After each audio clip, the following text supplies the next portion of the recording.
दोस्तों नमस्कार। हिंदी कुंज में आप सभी लोगों का स्वागत है। आज हम लोग बात करने चले हैं आग लगने की घटना पर हिंदी निबंध के बारे में।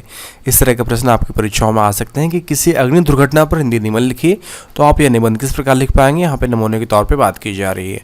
यदि आप हिंदी कुंज चैनल में पहली बार आ रहे हैं तो यूट्यूब पर हिंदी कुंज चैनल को सब्सक्राइब कर लें, ताकि आपको हिंदी भाषा व साहित्य की उपयोगी जानकारी प्राप्त होती रहे। यहाँ पे देखिए परीक्षा उपयोगी दृष्टि से बात की जा रही है, इसलिए संक्षिप्त निबंध रहेगा। यदि आप चाहें तो इनमें कुछ और शब्दों को अपनी तरफ जोड़ सकते हैं जो कि आपके विद्यालय में पढ़ाया गया हो। तो शुरुआत करते हैं।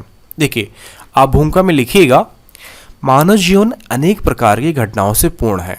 इनमें से कुछ घटनाएं तो समय के प्रवाह में धुलकर साफ हो जाती हैं, किंतु कुछ ऐसी घटनाएं होती हैं जिनके गहरे प्रभाव व घाव को समय की धारा और मरहम भी नहीं भर पाते। आज ही एक ऐसी घटना है जिनके स्मरण मात्र से मेरा अंतर्मन आज भी सिहर उठता है। यह घटना आज से कुछ वर्ष पूर्व की है, जब मैं अपने 30 अन्य मित्रों के साथ भयानक आग में गिर गया था। बात सन 2019 की है, जब हमारे मित्रों का एक समूह सितंबर माह के अंत में दिल्ली घूमने गया था।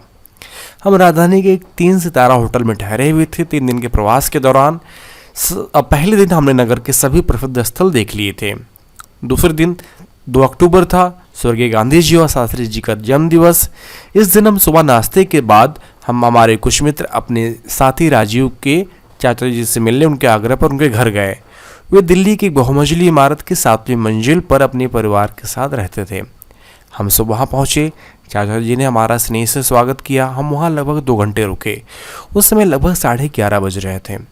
हम सभी ने बातों में व्यस्त थे कि अचानक कुछ घुटन से अनुभव हुई। आरंभ में तो किसी ने ध्यान नहीं दिया। जब नहीं रहा गया तो द्वार खोलकर देखा तो जो देखा उससे होश फाख्ता हो गए।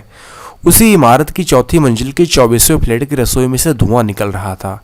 इससे पहले कि कोई समझे, आग ने भयानक रूप धारण कर लिया। जब तक अग्निशमन दल यानी कि फायर ब्रिगेड को सूचित किया गया, तब तक आग ने पूरी इमारत को अपनी चपेट में ले लिया था।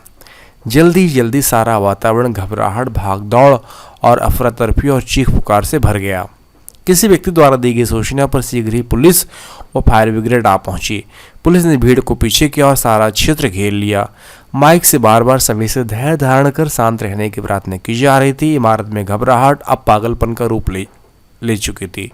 लोग खिड़कियों से कूदने का प्रयास कर रहे थे। उन्हें बड़ी कठिनाई से रोका गया। बड़ी सीढ़ी लगाने के साथ पूरी इमारत के चारों ओर जाल फैला दिया गया, जिससे कूदने वाले लोगों पर भी कोई शारीरिक हानि न हो। सभी एक दूसरे को धैर्य देकर अपनी घबराहट दूर करने का प्रयास कर रहे थे। चाचा जी ने हम सबसे कहा कि हमें घबराने के स्थान पर फंसे हुए लोगों की सहायता करनी चाहिए। अग्निशमन दल ने गैस और पानी की तेज धार का प्रयोग कर 2 घंटे में आग पर काबू पा लिया। ऊपर से कूदने के प्रयत्न में 2 व्यक्ति बहुत बुरी तरह घायल हुए। एक व्यक्ति की आंखें चली गई और लाखों रुपए की हानि हुई। लगभग 3 घंटे बाद हमें उस संकट से, अग्नि दुर्घटना से छुटकारा मिला। तो इस प्रकार आप यह निबंध बहुत आसानी से लिख सकते हैं। यदि आपको यह निबंध लिखित रूप में चाहिए तो नीचे डिस्क्रिप्शन बॉक्स में लिंक दिया गया है, जहां पर जाकर आप किसी आग लगने की दुर्घटना या अग्नि दुर्घटना पर निबंध प्राप्त कर सकते हैं। तो यदि आपको अपने विषय अध्ययन से संबंधित और अधिक नोट्स चाहिए तो आप hindiqueen.com को विजिट करें। वहाँ पे आपके लिए उपयोगी अध्ययन सामग्री उपलब्ध कराई गई है। आशा करता हूँ कि वीडियो आप सभी के लिए उपयोगी सिद्ध होगा। आप सभी का वीडियो देखने के लिए बहुत बहुत धन्यवाद।